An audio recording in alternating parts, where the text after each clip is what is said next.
오늘은 바이블 타임 178페이지 성실하지 못한 유다입니다. 말라기서 2장 말씀입니다. 말라기서 2장에는 타락한 제사장들이 당할 저주와 백성들이 우상 숭배자들과 결혼한 것에 대한 책망의 내용이다. 말라기는 구약의 마지막 책입니다. 기록 연대는 BC 430년경으로 말라기 선지자는 나의 사자라는 뜻의 이름을 가지고 있습니다. 학개와 스가랴의 주도로 성전이 재건축된 이후에 영광스러운 메시아의 나라를 꿈꿨지만 현실이 그렇지 않다라는 상황이 이스라엘 백성들에게 고달픈 현실을 살아가게 했습니다. 이렇게 고달픈 현실이 지속이 되자 백성들이 나태한 신앙을 가지게 되었고, 이러한 백성들에게 말라기 선지자는 지금 백성들이 당하는 이 고난이 그들의 죄악 때문임을 명확하게 밝히고, 그리스도께서 임하실 여호와의 날이 반드시 임할 것이다 라는 그 약속을 상기시켜 주고자 합니다.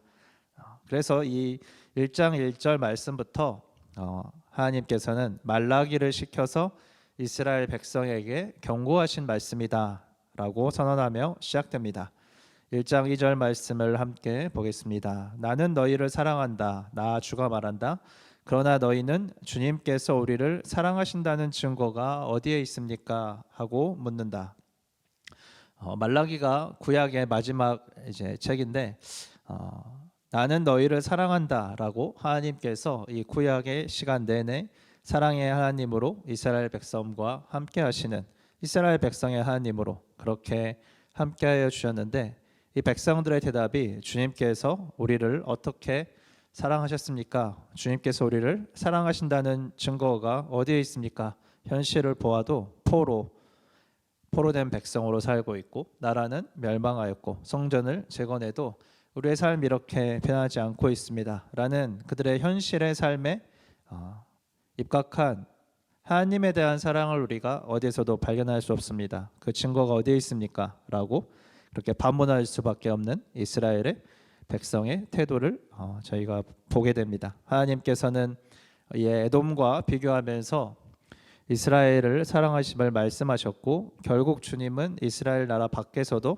높임을 받으신다라고 그렇게 고백하게 될 것이다 말씀하십니다. 하나님께서 여전히 살아계신 하나님이며 역사의 주관자이심을 선언하십니다.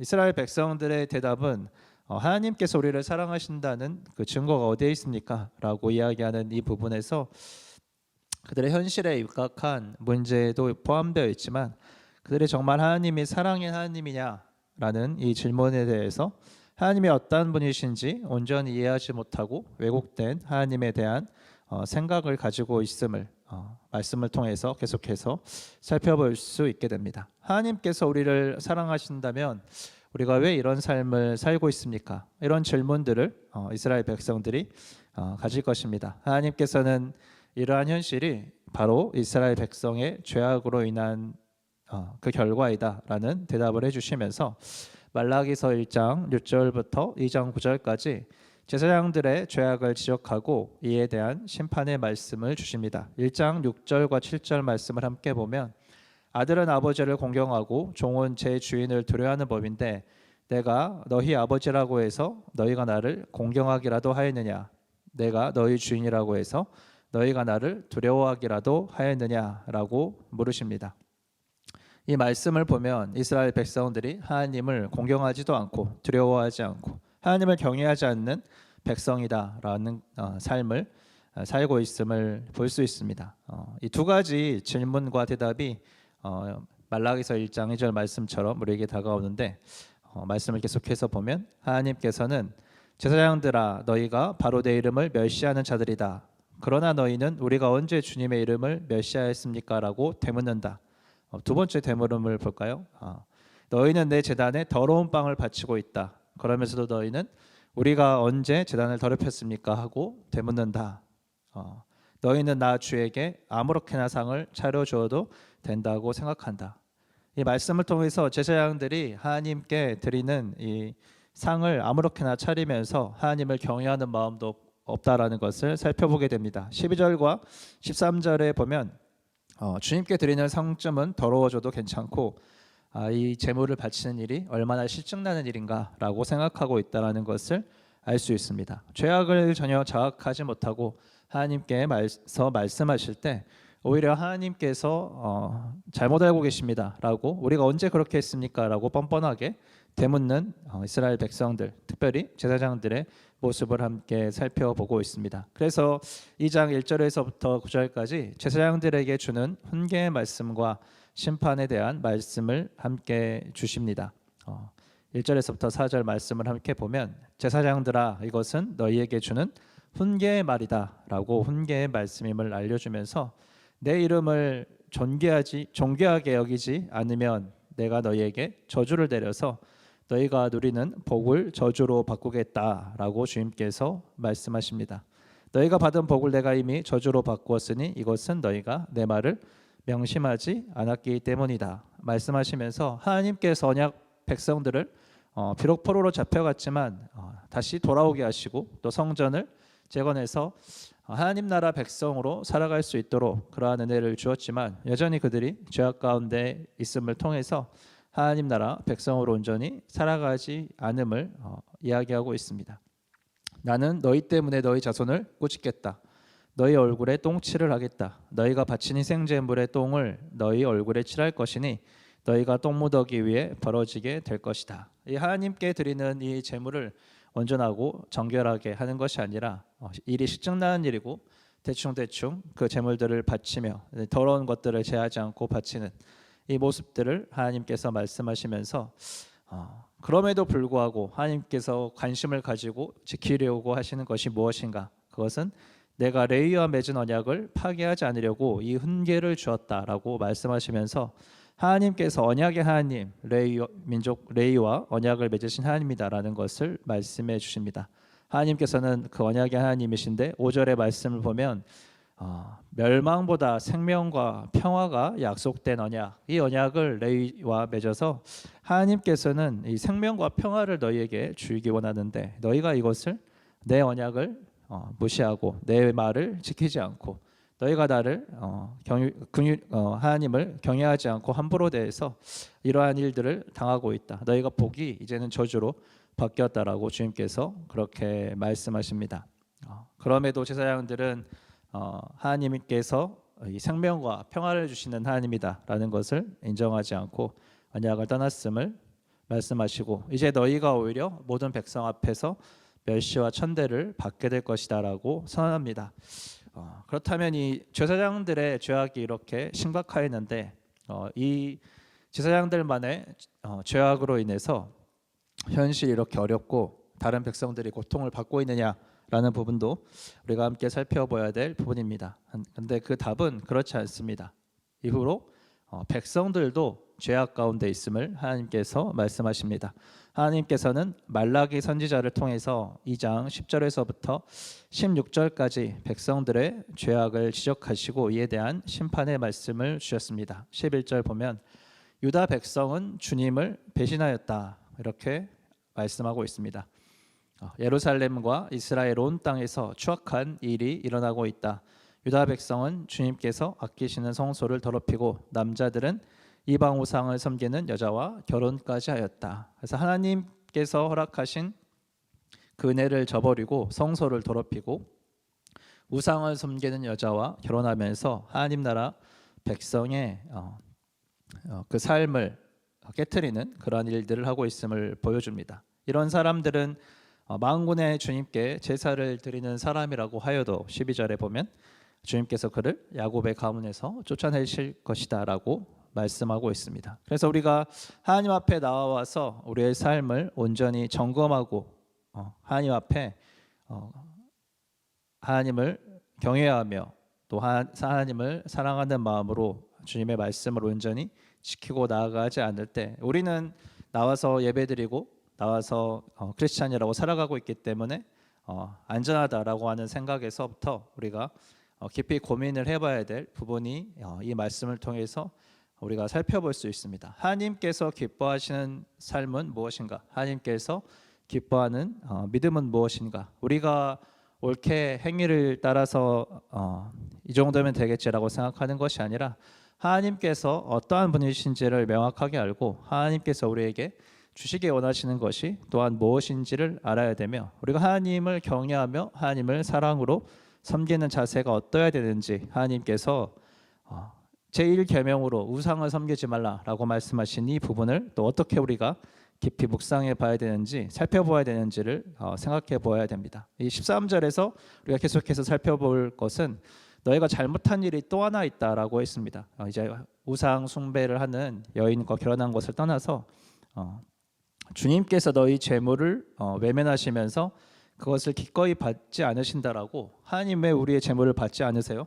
하나님 무슨 까닭으로 이렇게 우리의 재물을 받지 않으십니까? 하나님은 우리의 재물을 받지 않으시는 분이십니다라고 이렇게 눈물을 적시면서 하나님을 오해하는 그러한 잘못을 하고 있다라는 것입니다. 그런데 하나님께서는 그 까닭이 무엇인지 설명해 주시는데 내가 젊은 날 만나서 결혼한 너의 아내를 배신하였다라고 하나님께서 허락하신 가정을 함부로 대하면서 아내를 배신하고 동반자를 버리며 하나님께서 만드신 경건한 그 가정에서 하나님의 경건한 자손을 원하시는 그 마음을 우리가 알아주지 않으며 젊어서 결혼한 여인을 배신하는 그러한 모습들을 보여주고 있다. 너희가 이렇게 죄를 짓고 있으면서 나에게 와서 왜 하나님 나의 재물을 받지 않습니까? 라고 얘기하지 않느냐라는 것입니다. 그러면 우리가 살펴보면 하나님께 재물을 드리지만 일단 하나님을 경외하는 마음이 없고 하나님께 이 재물을 드릴 때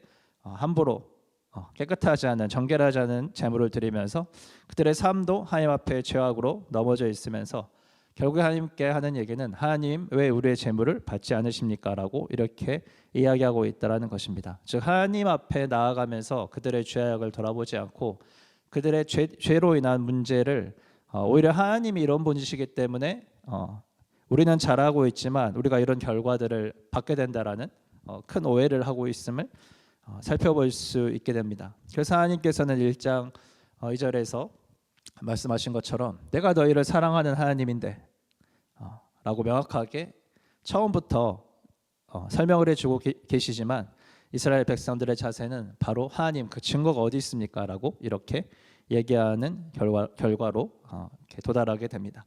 너희는 말로 나 주를 괴롭혔다. 그런데도 너희는 우리가 어떻게 주님을 괴롭게 해드렸습니까? 라고 묻습니다. 구약의 그 시간 내내 하나님께서 사랑의 하나님으로 사랑하시고 인도하시고 함께 하시지만 오래 참으셨지만 긍휼을 풍성하게 베푸셨지만 하나님 왜 우리를 재물을 받지 않습니까? 하나님은 왜 우리를 그렇게 대하십니까? 라고 하나님 앞에 하나님을 오해하며 나아가는 사람들, 말로 하나님을 괴롭히는 사람들, 이들의 모습들이 이스라엘 백성들의 모습임을 하나님께서 말씀하고 있습니다. 그래서 17절의 마지막에 얼마나 이들이 오해하고 있는지를 보면 주님께서는 악한 일을 하는 사람도 모두 좋게 보신다. 주님께서는 오히려 그런 사람들을 더 사랑하신다. 공의롭게 재판하시는 하나님이 어디에 계시는가? 이들이 말도 안 되는 이런 착각과 질문을 하고 있음을 보게 됩니다. 그들은 하나님께서 공의로운 하나님이신가? 하나님께서 사랑이 많으신 하나님이신가? 이 부분에 대한 명확한 이해가 없이 그들의 삶 가운데 그들의 죄 때문에 받는 현실의 그 어려움들로 인해서 하나님 앞에서 떠나가고 멀어지고 오해하고 있는 모습을 보게 됩니다. 이 말라기 선지자의 말 이후로 400년 동안 하나님께서 이제 침묵하시고 이 모든 대답으로 예수님을 우리에게 보내주십니다. 빛으로 오신 예수님께서 죄를 드러내시고 어둠 가운데에서 이 백성들을 끌어내기 원하지만 오히려 이 죄인들은 어둠의 가운데 숨어서 죄를 드러내고 싶어하지 않고 빛 가운데로 나오기를 꺼려한다. 그렇게 주님께서는 말씀하십니다. 그리고 이들은 결국 예수님을 십자가에 못 박아 죽였습니다. 하나님께서는 이 모든 과정을 통해서 말씀하십니다. 우리가 잘 아는 요한복음 3장 16절의 말씀처럼 하나님께서 세상을 이처럼 사랑하사 독생자를 주셨으니 이는 저를 믿는 자마다 멸망치 않고 영생을 얻게 하려 함이라. 레위 지파와 하나님께서 언약을 맺으셨던 그 언약, 나는 멸망을 원하는 것이 아니라 하나님께서 베푸시기 원하시는 것, 생명과 평화, 그 생명이 담겨 있는 주님의 그 언약을 또 말씀하시면서 주님께서 이 확증을 예수 그리스도의 십자가를 통해서 우리에게 허락하시고 대답하시는 것입니다. 우리는 우리의 삶이 풀리지 않고 우리의 환경이 변하지 않고 우리의 어떠함이 있을 때 하나님 앞에 나아갑니다. 하나님은 나를 사랑하지 않으신다. 하나님은 나는 돌보지 않으신다. 주님이 저 사람은 돌보는 것 같은데 나는 돌보지 않는다. 오히려 악한 사람은 도우시고 하나님은 왜 나를 돕지 않으실까? 이런 많은 우리의 모습들 앞에서 우리가 오늘 말씀을 통해 바라봐야 될 것이 무엇입니까? 예수 그리스도의 그 십자가 그 죽으심과 부활이 우리에게 이미 하나님의 공의로우심과 하나님의 사랑, 하나님의 선하심을 확증하셨다라는 것을 우리가 온전히 붙잡아야 된다는 것입니다. 다시 오시는 그 예수 그리스도께서 온전한 공의의 심판을 하시는 그날에 이 모든 것이 밝히 드러날 것이며 이미 주님의 삶을 통해서 예수 그리스도의 삶을 통해서 우리에게 확증되어진 그 은혜로 말미암아 우리가 이 땅을 믿음으로 온전히 살아가야 되는 것을 말씀을 통해서 우리에게 알려주고 있습니다. 이제 한 해를 마무리해가는 이 시간 가운데 우리의 한 해의 삶을 돌아보면서 우리의 삶과 상관없이 하나님 우리의 삶이 주님 앞에 정직하게 주님 어떠한 죄악을 가지고 하나님을 슬프게 해드리고 있는지 우리가 말로써 주님을 괴롭게 해드리는 것은 없는지 하나님을 오해하고 있는 것은 아닌지 우리의 주님 믿음 없음과 또 하나님을 경외하지 않는 마음들이 있다면 하나님 우리를 용서해 주시고 주님 말씀 앞에 바로 서는 자들로 예수 그리스도의 그 사랑의 확증 가운데로 깊이 들어가는 자들 될 수 있도록 그렇게 한 해를 잘 마무리하고 하나님 앞에 온전히 설 수 있도록 기도하면 좋겠습니다. 그래서 다가오는 이 새해 하나님 앞에 하나님의 은혜와 이 복음을 간증하는 자들로 전하는 자들로 주님의 사랑을 풍성하게 누리고 나타내는 자들로 주님 온전히 설 수 있게 은혜 베풀어 주시옵소서. 같이 기도하면 좋겠습니다. 기도하시겠습니다. 사랑이 풍성하신 아버지 하나님 감사합니다. 우리 가운데 우리의 현실의 삶을 통해서 하나님을 오해하고 하나님을 원망하며 말로 하나님을 괴롭게 하거나 또 우리의 죄악을 우리가 깨닫지 못하고 하나님 앞에 불순종하며 나아가는 것들 하나님께서 이미 우리에게 주신 복을 귀히 누리지 못하고 주님 우리가 함부로 했던 것들 주님 우리의 가정을 소중하게 생각하지 못하고 또 주님 우리가 함께 기도하지 못했던 아버지 하나님 우리의 약함들이 있습니까? 성령님 우리의 죄악들을 생각나게 하시고 있는 모습 그대로 하나님 앞에 가지고 나아가게 하시옵소서.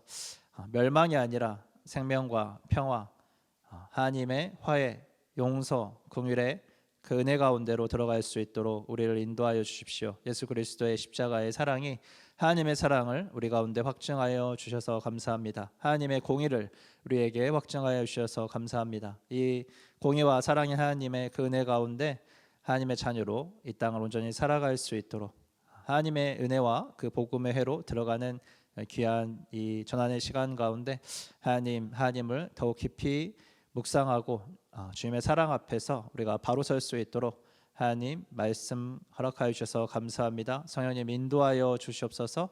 주님 앞에 더 한 걸음 더 하나님을 사랑하고 더 하나님을 경외하는 자들로 설 수 있도록 은혜 허락하여 주시기를 간절히 기도합니다. 감사드리며 예수 그리스도의 이름으로 기도하였습니다. 아멘.